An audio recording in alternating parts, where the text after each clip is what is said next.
Hello everyone. आज हम बाल विकास एवं शिक्षा शास्त्र के बारे में पढ़ेंगे जो कि ज़रूरी होता है टीचिंग एग्ज़ाम के लिए। ये आपका कहीं भी टीचिंग एग्ज़ाम हो, जैसे सीटेट है, रीट है, केवीएस है, DSSB है, तो वहाँ पर आपका 1 नंबर ज़रूर इसमें सिगमंड फ्राइड का पूछा जाएगा। तो हम सिगमंड फ्राइड के बारे में पढ़ेंगे।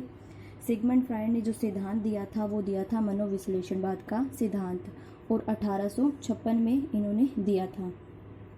इन्होंने व्यक्तित्व के 3 प्रकार बताए थे। जो पहला प्रकार बताया था वो तब बताया था ईड या ईदम, दूसरा बताया था ईगो अहम, तीसरा बताया था सुपर ईगो या आदर्श, या फिर इसी को ही परा अहम कहते हैं।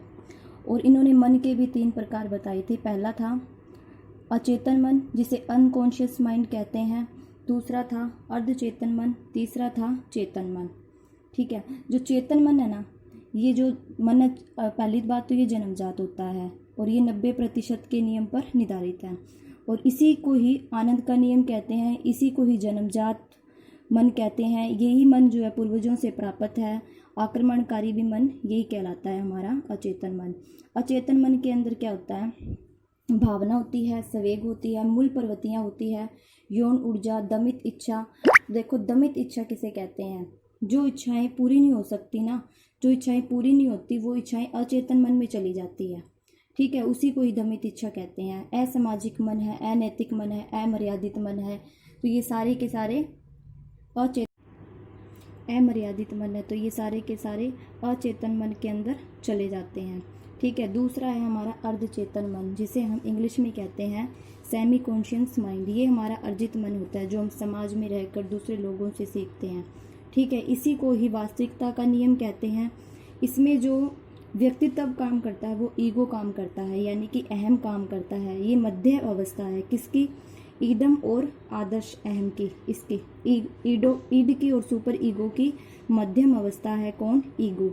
इसमें क्या आता है कि अचानक भूल जाना, ठीक है, अचानक कोई भी बात है वो भूल जाना, हकलाना, ये सारे के सारे अर्धचेतन मन की निशानी है, और इसी को ही वास्तविकता का नियम कहते हैं। तीसरा है चेतन मन, जिसे हम कहते हैं कॉन्शियस माइंड। ये मन भी अर्जित होता है, ये 10% के नियम पर निर्धारित है। इसी को ही नैतिकता का नियम कहते हैं, इसी को ही दयालु मन कहते हैं। ठीक है, इसमें व्यक्तित्व काम करता है सुपर ईगो, यानी कि आदर्श अहम, इसी को ही परा अहम कहते हैं। ये मन जो होता है ना, इसको आध्यात्मिक मन कहते हैं। ठीक है, ये बिल्कुल ही सच्चाई पर चलता है, दयालु मन होता है। ठीक है, ये मतलब कि नैतिक जो व्यक्ति होते हैं ना, जिनके आदर्श ऊंचे होते हैं, वो इस चेतन मन के मतलब कि कॉन्शियस माइंड उनका काम कर रहा होता है।